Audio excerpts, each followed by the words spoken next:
आपल्याला वाटलं कामातून मतं मिळतील, कामं केले. 40 वर्ष फ्लायओव्हरचं काम होत नव्हतं, आपण 2 वर्षात उरकून टाकलं. नगरचा बायपास संपवला, नगर करमाळा संपवला. 40,000 कोटीचे काम मी संपवले मतं मागायच्या अगोदर.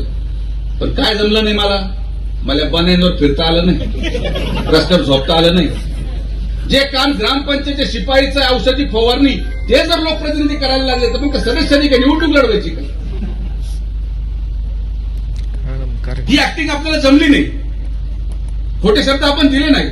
ज्या लोकांनी घोषणा केल्या की प्रत्येक तालुक्यामध्ये आपण एमआयडीसी आणू, त्यांच्याच तालुक्याची एमआयडीसीला तो नको अशी परिस्थिती. हे विषय आपण समजून घ्यावा लागेल. बाकी आंदोलन करायचं तुमचा नैतिक अधिकार आहे, करा. कॉन्ट्रॅक्टरला हाना, त्याला पळून लावा आणि पुढची जबाबदारी पण तुम्हीच.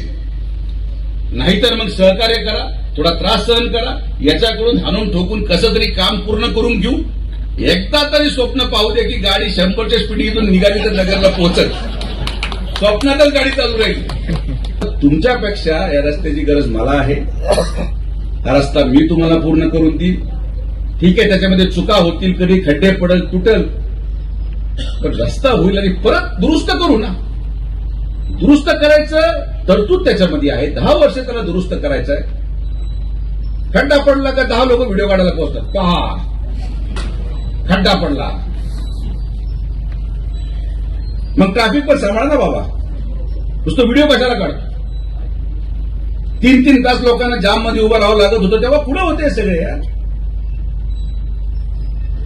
तर माझी सगळ्या लोकांना हात जोडून विनंती आहे की हा त्रास आपल्याला सहन करावा लागेल. आपण हा रस्ता मिळून पूर्ण करू. तुमच्या वेदना, तुमच्या भावना याचा पूर्णपणे सन्मान करतो. मला कोणाचाही अपमान करायचा नाही. तुमची भूमिका रास्त आहे, पण वास्तविकता देखील या युद्धामुळे असलेली तेलाची परिस्थिती, युद्धामुळे असलेल्या डांबर उपलब्धतेची परिस्थिती, आजही मार्केटमध्ये डांबर उपलब्ध नाही.